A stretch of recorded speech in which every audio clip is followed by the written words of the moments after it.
Good morning, good morning, good morning, people. Welcome to Morning Drive episode 6. My name's Thomas Curtis. I'm your host.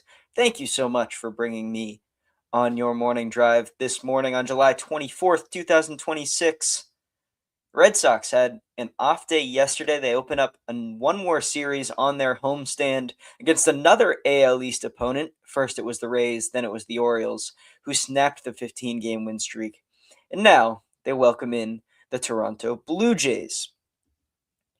Today we've got a pretty long episode, actually. Don't have to be at work till noon, so ideally we'll get through a lot of stuff. As I said, we'll do the Toronto preview. I've got 5 questions I want the Red Sox to answer in these next 10 games before the trade deadline to see what kind of team they are. We'll talk a lot about the Red Sox there. It's going to start out as kind of a Toronto introduction, a team that's 5th place in the AL East, really scuffling here lately, especially after they swept the Red Sox in June. Both teams kind of went on completely different paths since then, and now those intersect again in late July. I was going to say something as I was talking through that, and I completely lost it. So we'll get into the news to open up this morning drive. Jordan Walsh signed a 3-year, $15 million contract extension with the Celtics. It's always the Red Sox right now, but that's with the Celtics. High impact defensive guy, high energy, shot a better clip last season. I think they're really banking on him being a complementary piece to Tatum off the bench when they get into those Tatum bench units. And also, because of that Jaylen Brown trade they made, I don't know if you've heard of it, they traded Jaylen Brown. They're banking on Peyton Pritchard being a really good second or third option. That's not a tall guy. Peyton Pritchard, 6'1", maybe on a good day with some lifts in his shoes. So they're looking for lengthy, tall defenders that they can slot in next to Pritchard and not really have to worry about him defensively. As great as he is on ball, you're somewhat limited at 6 feet tall. So I think they're really excited about Jordan Walsh, a guy that in his first couple years was in Maine, was not really playing because they were playing such high-level games, but really buddied up with Jaylen Brown. I think learned a ton from him last season and has become a big locker room presence for the Celtics. It seems like I think back to that summer league picture they posted. It was Tatum, Walsh, Derek White, Pritchard. Like those seem to be the guys on this iteration of the Celtics coming up in the fall. And I don't know how many minutes he plays at 3 years, $15 million a year. It's $5 million. It's not like they're guaranteeing him anything. So Jordan Walsh, a contract extension, another late first round pick. Brad can't draft, they say, but he keeps finding kind of impact guys late in the first round when other teams are drafting. Jalen Hood-Schifano is the one that comes to mind. Like guys like that, where a lot of those guys don't make it to a second contract with one team. So Jordan Walsh back in Boston for at least another 3 years, barring a trade. One that came out earlier this morning on July 24th, Bob Nightingale says the Red Sox plan to be aggressive buyers at the trade deadline. They have their eyes on C.J. Abrams and salivate, which is an interesting choice of words, at the thought of Shea Langeliers, Zach Neto of the Los Angeles Angels, also a name to think about. I'll believe it when I see it, especially with the lockout looming and what Craig Breslow has done in the past couple years at the trade deadline. I see him making a splash? Ideally, because I really want the Red Sox to be good. You want to be calculated. I am out on trading Arias for anybody. He's the number 1 prospect in baseball, especially for a team that's 3rd place in the AL East. Maybe if we were first, like kind of in a Dodgers situation, and yeah, we have the number 1 prospect in baseball, but we're also good. If Marcelo Meyer showed me anything all year, maybe I'd be more inclined. But I think Arias is the shortstop of the future in Boston. So I'm out on trading him. Everybody else is kind of up for grabs. I would love C.J. Abrams to play second base or left field the way this team is set up. You can't trot him out at shortstop and not be worried. I think he could play a decent enough, but there are some mistakes that come with him. I don't know what his DRS or anything like that is, but he's hitting the shit out of the ball. I don't even know. He's got 24 homers. Fangraphs had projected him 20 at the start of the season. We've got 60 games to play. So he's smoking the ball. 286, 359, 544 with a 143 weighted runs created. I mean, I'd do anything to have this guy on the team. Nationals mostly out of it. If I could find some defensive metrics anywhere, that'd be great. But you get the gist. He's not a good defender in the way the Red Sox are set up to pitch. How is that even a possibility? To play shortstop, it's not. Straight up, it's not. It's an interesting report from Nightingale, someone that's wrong a lot, puts out a lot of big name reports, but also had very clearly has sources. So the Red Sox seem to be buyers. I'm waiting for Cotillo or Ian Brown or Tim Healy, who's been really good this season as a beat reporter. I'm waiting for one of those guys to announce that. Speaking of Red Sox announcements, sounds like Garrett Crochet's out for the season. He wants to be, his goal, in air quotes, is now he wants to be back for the playoffs. It was originally August. It seems like we've seen the last of Crochet, which really stinks. And even if we do see him, I think my perfect world is he's a reliever and we get him for 1 or 2 innings every couple days. But I almost don't even want to risk it. It's almost the Tatum situation at this point where you're like, we'll see you not even next year. We'll see you in 2 years because of the lockout. It's tough. Garrett Crochet, Cy Young guy last season. And the Red Sox are pitching out of their minds without him. It's very impressive. It's terrible, terrible luck that both Crochet and Anthony have been out for as long as they have and continue to not get really encouraging reports. There's your news for the morning drive. A couple of big pieces of news. I enjoyed, making this sheet and being like, oh yeah, Jordan Walsh, a Red Sox trader report. Sadly, the Crochet report. But those are 3 big pieces of news in New England. We'll move on to the Red Sox and Blue Jays preview. We'll get to the 5 questions the Red Sox need to answer here later in the episode. But it's the Red Sox. They're 52-49 in 3rd place in the AL East, 4.5 games back of 2nd place. And the Yankees, who are 7-3 in their last 10. The Blue Jays, 47-56 in 5th place in the same division. The Blue Jays have reeled off 5 straight against the Red Sox since Boston won the first game of the season series. In the last series in June, when the Sox were really in the bad place, they scored 4 runs in 3 games. It was a big pitching effort. It was Gaussman, Yasav. I believe it was the same 3 that the Sox have this series, at least in terms of probable pitchers. So we'll get to the probables. It is tonight at 7:10 p.m. Patrick Sandoval, 0-0 with a 4.82 ERA. Trey Savage, 4-5 with a 3.78. Trey Savage, absolutely dominant last season. We've got some notes a little bit about him not being as dominant, but still a very good pitcher. Talk about very good pitchers. Saturday, 4:10 p.m., a duel at Fenway. Sonny Gray, 12-1, 2.48 versus Dylan Cease, 6-5 with a 2.67. 2 of the best pitchers in the American League. 2 of the best pitchers in all of MLB.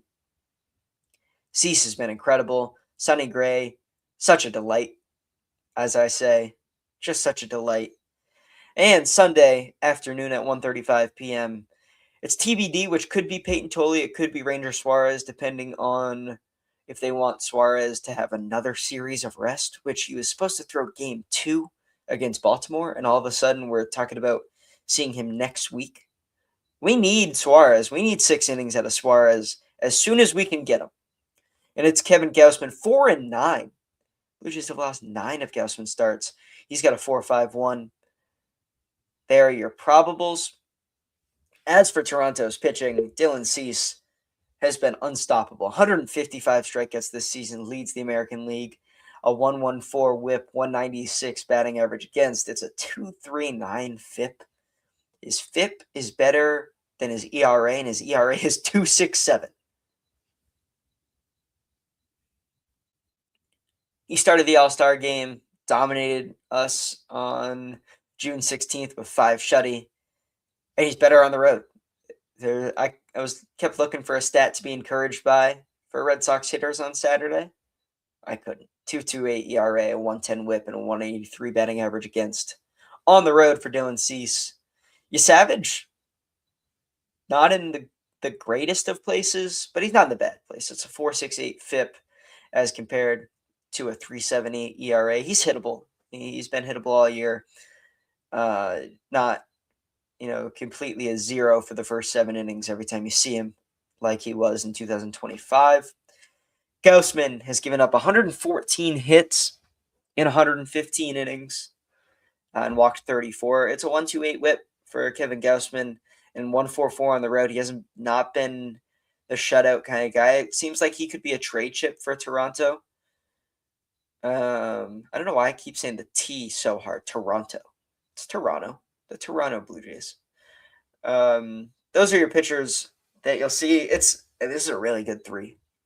For a 5th place team in the AL East, it's probably one of the best pitching staffs you've seen since Boston was in 5th a couple weeks ago.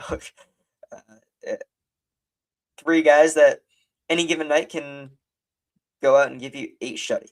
But especially with Boston's lineup and the way that they've been hitting recently, you got to get to them early, try to chase them. And that bullpen has not been fantastic. I don't know what their bullpen ranks are.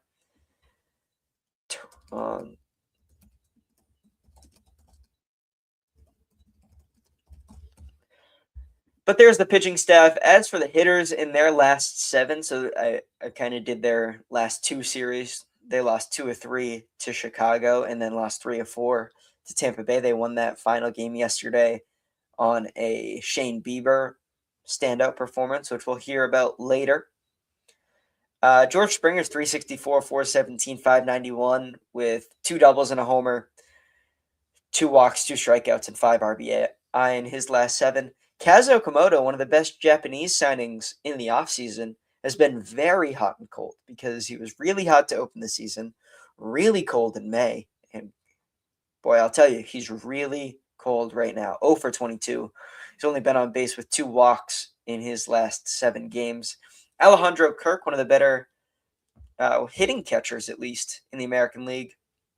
5 for 16 with a bomb and 3 walks in his last 7. And when you filter by batting average on MLB.com, talking about Toronto, Ernie Clement's first. You're like, oh, having a nice little stretch here, 8 for 27. But it's only 8 singles. He's no power, 641 OPS in his last 7. Always been a contact guy, but kind of jarring to see nothing. He hasn't reached second base on a hit in the last 7 games.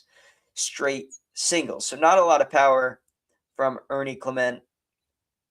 It's a lineup that has scuffled a ton. They've lost 5 of their last 7. The Red Sox, as hot as they are, 20 of their last 23, have a good chance to go out and kind of bury the Blue Jays. I said they could bury, I want to say Sacramento or Vegas or Oakland, but they don't have a town. The Athletics. I said that they could bury the Athletics next week. This is a team they could really bury. You could put them 47 and 59, 12 games under 500. Excuse me. And kind of ruin any hope they have. Toronto loses 3 with 10 games to go at the trade deadline, or for the trade to get to the trade deadline, excuse me. They're selling. Gausman's probably gone. You wonder if they trade Springer because he's towards the end of his contract. I mean, they're out of it. A team that was in the World Series, went to 7 games with the Dodgers last season, pretty much didn't change anything. Show you how volatile baseball is. Because this team is nowhere near where they were last season, as hot, hot, hot as they were. Not anymore. There are your probables. What the hell is going on with Vladimir Guerrero Jr.? I don't have any of his real stats up, but it's not. He has 6 home runs on the year. This is a guy that is perennially 30, 35 bombs. Not really a scary hitter. They've turned him into Luis Ariz somehow. I don't know what's going on. I'm taking a look at his Savant, and everything looks very similar. His launch angles are similar to last year. His velo, his bat speed, his squared up percentage. But his X slug is down 100 points. It was 4 something, and now it's down to 3 something on the X slug. Really weird season from Vladimir Guerrero Jr. Baseball volatility once again. I mean, that's half the reason they're in 5th place is they bank on this first base DH guy hitting 30, 35 bombs, and he's at 6 at the end of July. It's no good. It's no good for Vladimir Guerrero Jr. It's not that his career's over or anything, but a down season for sure, something he'll need to come back from. For Boston, notes coming in the series, Sandoval, it's a 3 FIP, 3.42 xFIP. He's been good in 2 games against Tampa Bay and the White Sox. The Tampa Bay got obviously knocked around. It was rainy, second game start from being out 2 years. You got excuses. Still a 35% ground ball rate. I could see him shutting them down tonight, but I could also see 5 or 6 runs. I know that's bad take making, but Sandoval's a guy that there's not much to predict on because he's only thrown twice in a Red Sox uniform. So there's not much to go off of. But the stats say he's been good, and he's a guy that needs to give innings. So you got to hope he'll be good tonight and he'll be good in the future. 3 right-handers. Yoshida should lead off all 3 games. I'll get his leadoff split up. But Masataka Yoshida, much better than Anthony Siegler, who we talked about yesterday.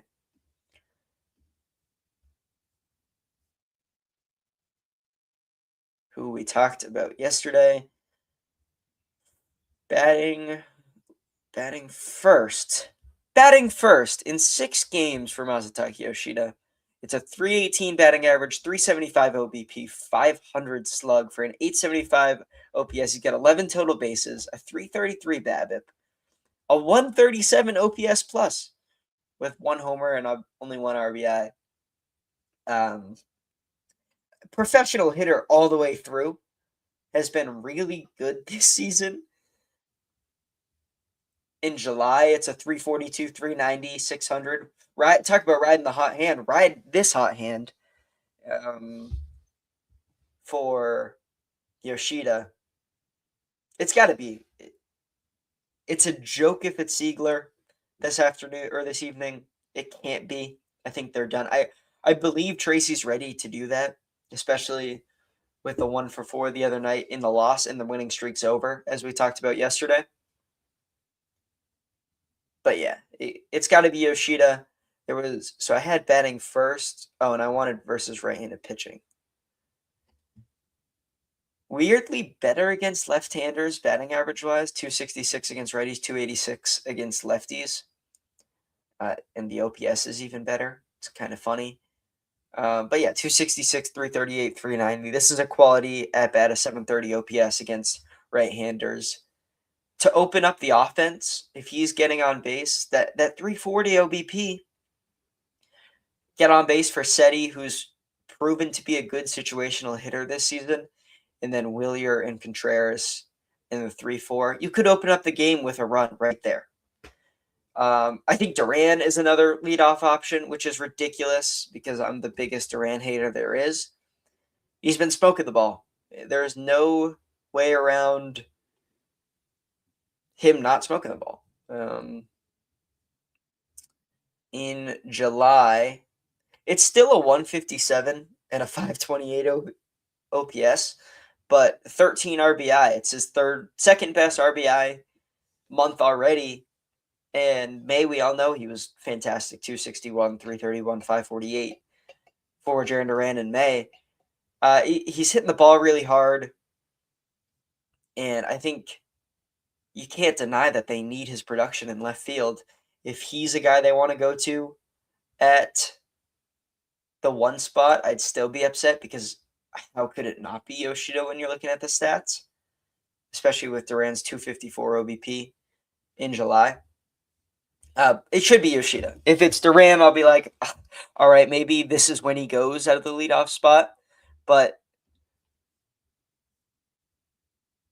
it's a 215, 269, 409 slug, which is crazy. Brings him to a 678 OPS out of the leadoff spot in 197 plate appearances. Sorry, I bought something off of Facebook Marketplace, got a text from the woman. You'll see that soon. It's supposed to come Monday. Pretty pumped about it. A little Red Sox windbreaker. I'm excited. I mean, no way I don't wear that on the podcast. It's a 127 OPS in the leadoff spot for Duran. So those are the two options. It can't be Siegler again. Those are your leadoff options for the Red Sox in this series. Already 20 minutes into the stream. Impressive stuff for a preview. I'm pumped up about this series. This is a series that they've got to win, and that can kind of segue us into our 5 questions that need to be answered, because although the Blue Jays lineup hasn't been great this season, there are hitters, and Okamoto could get out of that 0 for 22. Guerrero is still dangerous, as bad as he's been this season. Springer, really good in the last 7 games. Ernie Clement, Davis Schneider is back. Saw a stat today, 30 and 13 for the Blue Jays when Davis Schneider is in the lineup. He was hurt. They had sent him to AAA, so obviously not on that pace all the time. But oddly a difference maker. I don't know what he would. I don't watch Blue Jays games, so I don't know what he's doing. It's a 573 OPS, 150 batting. What the hell? How are they 30 and 13 with him on the roster? I don't know, but he's also in the lineup. This is a lineup that could go. They like hitting at Fenway. They've showed that. So the first question I have: can they survive and win a series where the starters only give you, example, 1 quality start, or it's 3 straight blowups? Which I don't know. The Red Sox have had 3 straight bad starting performances, but can the offense win you a couple games? Oh shit, Sonny Gray, isn't the 248 today. Wasn't awesome against Tampa. Was fine, wasn't awesome. Can the offense pick these guys up, especially in the early innings? Can they make it, they scored 4 runs in the first 3 innings, but we scored 6 and it's 6-4 and we're getting it to our bullpen. Don't worry, Sonny. It's something I worry about every day. Are they going to blow up? Is the pitching staff going to blow up and the offense isn't going to go? So my number one question that needs to be answered, especially in these next 10 games when you play the Dodgers on the road after it's the last 3 games up to the deadline, that's a lineup they're going to hit. I don't care who you've got on the bump. Can you win a couple games when Jack Dreyer is starting or Roki Sasaki is starting, who hasn't been great? The offense has got to go a little bit to prove something to me. The next question I've got that the Red Sox need to answer: do you have anything coming to save you off the IL? We've talked about trades for about a month now. It was selling, now it's buying. Stories coming off the IL. Isaiah Kiner-Falefa off the IL. Marcelo Meyer off the IL. I don't think we see him again this season in Boston unless he goes down to AAA and he's hitting 400. But they're going to frame it as a rehab, and then he'll just be sent down. On the pitching side, Connolly early coming back. Tanner Houck throwing 2 bullpens a week. Johan Oviedo was in a trade for the password. He was supposed to be an arm that contributed a lot in it. Not a lot, but a solid amount of innings this season. You've completely missed him. Cutter Crawford's thrown a bullpen this week. You have guys coming off the IL. Is there anything that's not going to save you? But are they going to give you production that's not, for example, Anthony Siegler, Sung-Shae Chang, right? Can Story be, half of what he was in 2025? The second half of 2025 when he was effing fantastic. He was one of the heroes of that season. In 2025, it was a 263 batting average, 741 OPS. And he played you a solid shortstop. Can he play a solid shortstop? You know what? If we trade for CJ Abrams and it's Trevor Story and CJ Abrams in the middle infield, this is the best team in the American. So are these IL guys, Connolly Early, how's he going to look when he comes off the IL with elbow soreness? You got to monitor his innings a little bit, even though I liked the break that he got from this IL stint because he hasn't thrown all these major league innings before. Is he going to be able to spot the way he has? Is the homer problem still going to be an issue because he's given up? You can kind of pencil him in for 2 jacks a game, especially when he's pitching at Fenway. So what does he look like? How can Crawford, do they exist? I know they're throwing bullpens, and I know I've named them, but do they exist is the question. So those are the guys coming off the IL for the Sox. Can you get anything out of them? And with IKF, can he come back within these next 10 games? So I don't know if any of these questions will be answered before the trade deadline, but it is certainly a question that needs to be answered this second half.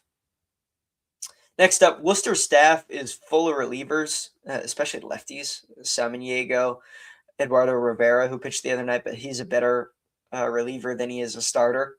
And Angel Bastardo has been really good in July. Those are 3 guys in Worcester. Can any of them give you MLB innings? Not starting, but can they come up and throw 2 innings? And they've all got options, plenty of them. Samaniego, I believe, has 2 more. And he was really good in May. Can any of those guys come up and kind of help with the bullpen workload? Maybe, spell Guerrero for a little bit because he throws a solid amount and he's been awesome. I'm not saying he's bad. He's literally been one of the best relievers in baseball. But can they relieve the reliever, and not have to go to Guerrero every time you're in a tight game? What's the record in the next 10 games coming up to the deadline? On August 3rd, it's 3 first Toronto, 4 in Sacramento against the A's, and then to finish it off, it's 3 against the Dodgers. It's got to be a winning record. It's 6-4, 7-3. The Talking Jake 8-2. It could be. You could sweep Toronto. You could sweep the A's. Those are 2 very possible things. A 5th place team in the AL East and a 4th place team in the AL West. And the only reason they're not last is because they play in a division with the Angels. And then the Dodgers, do you lose 2 games because that team is a wagon and it's the NL and it's a different beast. But an 8-2 is possible. A 7-3 is possible. You get to 5-5. 500 ball going into the deadline. You get to a losing record. Talk about a bad place. My prediction is 7-3. I think they win 2 out of 3 against Toronto, sweep the A's.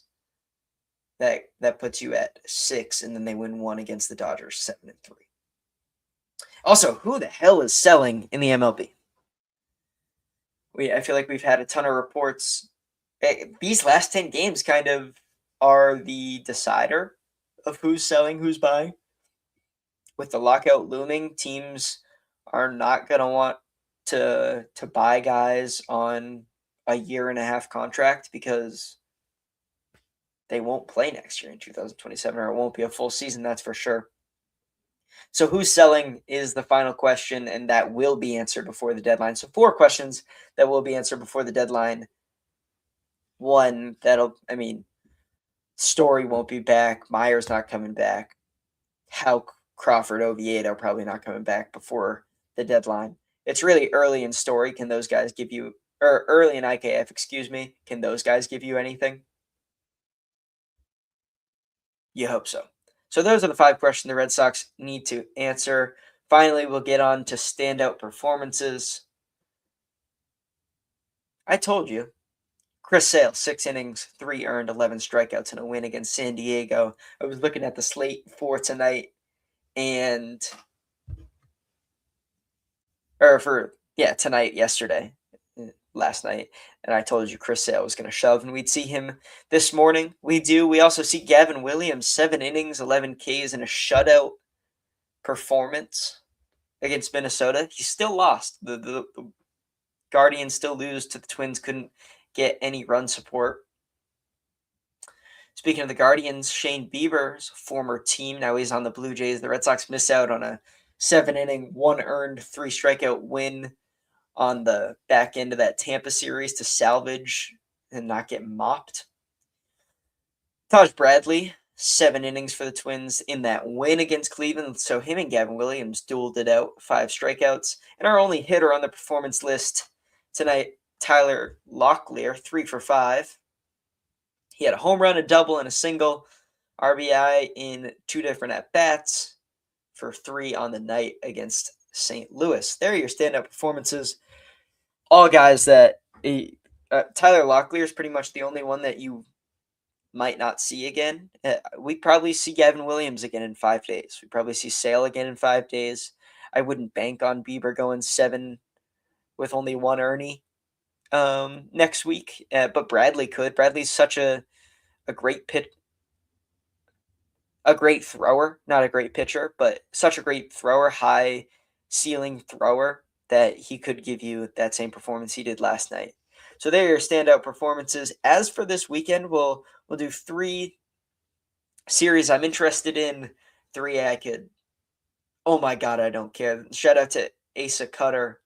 Texted me, kind of liked this idea of picking 3 and 3 and monitoring them over the week or the weekend. And this is my first look at the slate. Talked to Will Warman, my roommate. We love looking at the slate, whether it be college football, whether it be the NFL, whether it be college basketball on a Tuesday night.